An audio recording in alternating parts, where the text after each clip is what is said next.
Fidèles téléspectateurs, bonjour et merci de choisir CRTV News, votre chaîne d'information dans l'urgence. C'est Tabloïd qui démarre votre revue de la presse.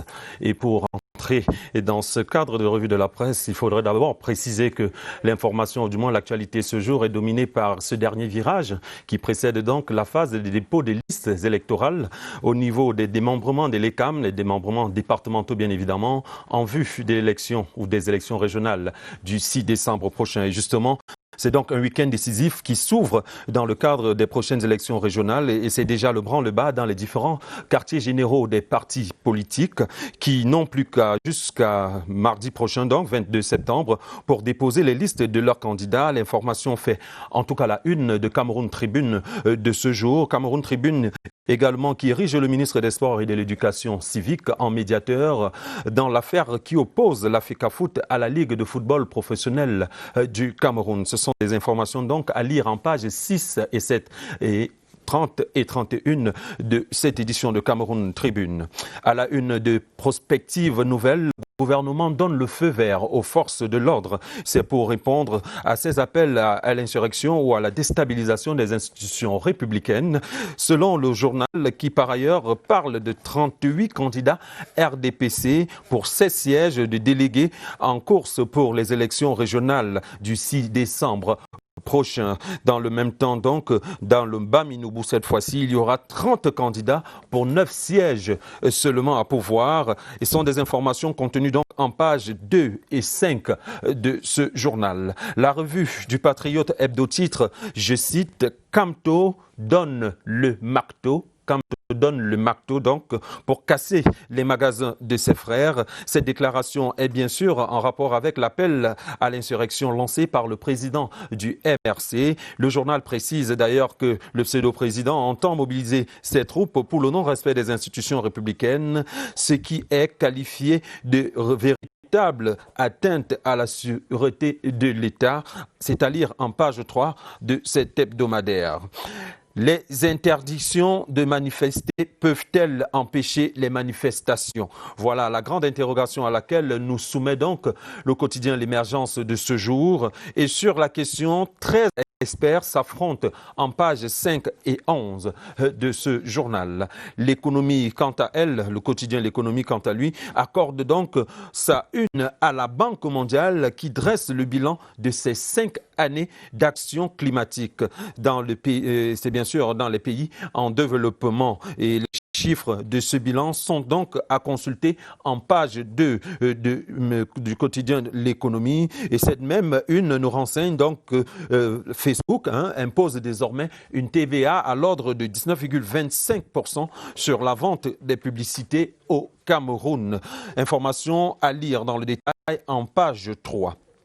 Dans la parution de ce 18 septembre, donc, le journal Le Quotidien nous informe que le Cameroun a été élu pour accueillir la 40e Assemblée générale du Shelter Afrique en mai 2021. Un choix qui vient ainsi récompenser les efforts du chef de l'État et bien sûr du gouvernement camerounais en matière d'habitat. Information donc à consulter dans cette édition du quotidien cité plus haut. Et dans le rétroviseur donc du quotidien L'Œil du Sahel, on parle plutôt de grincement des dents autour des primes des enseignants. C'est en rapport avec la session 2020 des épreuves du baccalauréat qui s'est donc achevée il y a quelque temps seulement. Et pour mieux comprendre, il faudrait simplement parcourir la page 4 de L'Œil du Sahel. Les pharmaciens attendent le quitus du MinSanté pour organiser les élections. Si vous souvenez, on en a parlé il y a quelques jours, toujours dans le cadre de cette revue de la presse, et on peut le lire en ce jour à la une d'Éco-Santé qui cite son président, le docteur Prosper Yag. La situation au sein donc de l'Ordre national des pharmaciens du Cameroun est mise en lumière dans ce journal au moment où la désignation des nouveaux dirigeants est désormais une priorité urgente. Dossier à lire en pages 4 et 5 de ce journal. Le quotidien Mutation rapproche sa une pour sa part de ce week-end qui s'ouvre et dans le domaine des arts et des spectacles, on va désormais au rythme du déconfinement. Et selon le journal, comme ces derniers jours, ce sont des visages d'artistes de tous ordres qui illustrent cette information, comme les artistes, comment les artistes donc gèrent-ils l'après Covid-19? C'est là la grande interrogation dont vous trouverez les réponses en page 4 et 6 de Mutation. Le Messager porte, du moins le message porté ce matin par la une de Le Messager de ce 18 septembre, met Luc Messi-Atangna sur le grill. Le maire de la ville de Yaoundé est accusé de s'arroger les pouvoirs indus sur la police municipale, mais également sur la gestion des territoires en violation du Code général des collectivités décentralisées. Alors, on doit comprendre davantage en lisant ou en parcourant la page 3 donc, de ce journal. Pour sortir de cette édition de la revue de la presse, nous allons également parler de Réalité Presse qui, dans son style familier habituel, interpelle Alice comme « Arrête vite tes hiboux ». Arrête vite tes hiboux, donc, contre la mère Germaine Aïdjo, peut-on lire à la une de ce journal. Selon Réalité Plus, donc, Alice Com devrait arrêter de vouloir opposer l'ex-première dame du Cameroun au président Paul Biya. Les dessous de l'affaire sont donc contenus en pages 6 et 7 de ce journal que vous pouvez retrouver en kiosque, mais également tous ces autres journaux que nous avons évoqués et peut-être pas. C'est donc sur ces mots que nous mettons un terme à cette édition de la revue de la presse, tout en vous souhaitant un bon week-end au rythme du déconfinement. Bonne suite des programmes sur CRTV News.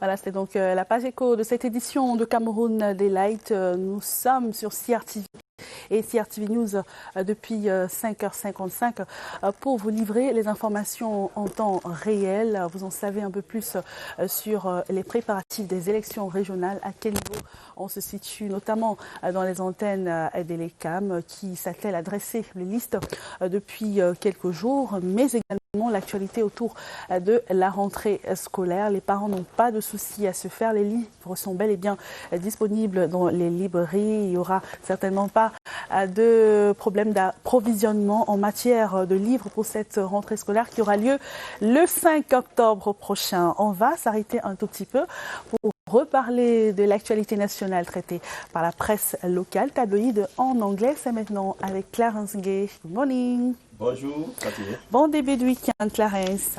Well, thank you very much. Same to you. Vous êtes là pour tabloïd en anglais, c'est maintenant. Definitely.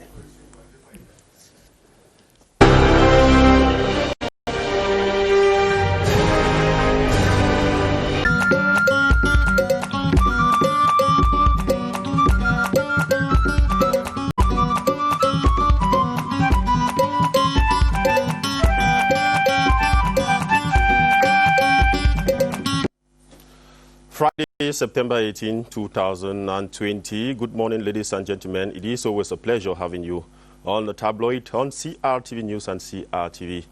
In our press review this morning, we kickstart with the Guardian Post newspaper. It headlines, Appeal Court upholds life sentence for Sisiko Ayuk. It says Sisiko Ayuk and 9 other separatist leaders jailed at the Kondengi maximum security prison in Yaoundé will not be going home anytime soon. This follows the decision of the presiding judge of the Court of Appeal at the Center Region, His Lordship Mijimba, on Wednesday. He dismissed their appeal upholding the military tribunal jail sentences. On August 20, 2019, the Yaoundé military tribunal had handed them life jail terms with heavy fines for secession and terrorism. That is, you can find more of that story in the Guardian Post. See, still on the Guardian Post this morning, headlines, Boya gradually losing status as one of cleanest cities.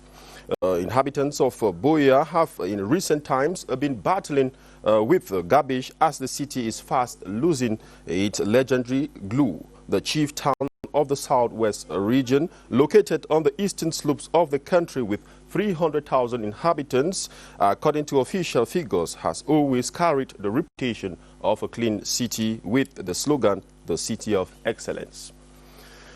Away from the Guardian Post, we step into the Cameroon Tribune, the national bilingual daily, biometric passport. The Delegate General for National Security, Martin Bagagele, yesterday signed a contract with the German company which promises to produce the passport in 24 hours. You can read more of that story in pages 16 and 17 of Cameroon Tribune. Still in Cameroon Tribune this morning, back to school fever. The Minister Lawrence Serge Etundi Ngwa of Basic Education and officials of his ministry have begun brainstorming in Yaoundé for effective school reopening, which is built for October 5, 2020. More of that story in the Cameroon Tribune.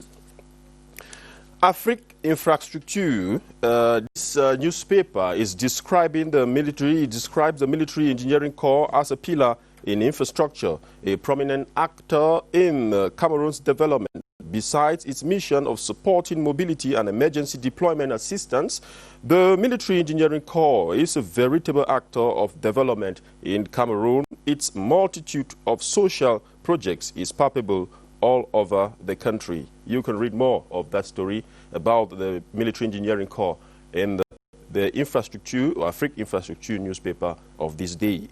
The Insider, a bi-weekly newspaper rebuilding Northwest, Southwest regions. The steering committee of the presidential plan for the reconstruction of the Northwest and Southwest regions validated a working document that's Tuesday in Yaoundé to open the way for effective field work.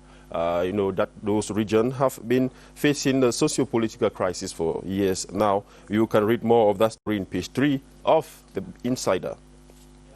The Post newspaper, it headlines, Clinton J. begs forgiveness after sexual misconduct. Cameroonian international football player J. Clinton has begged to be forgiven after last year's sexual misconduct. In a release on September 12, J. admitted he was drunk when he mistakenly posted on a Snapchat, he mistakenly posted on a Snapchat video of himself in a sexual act. Thousands of followers had already viewed the video before it was taken off. Details of that story about J. Clinton, you can find it in the Post newspaper.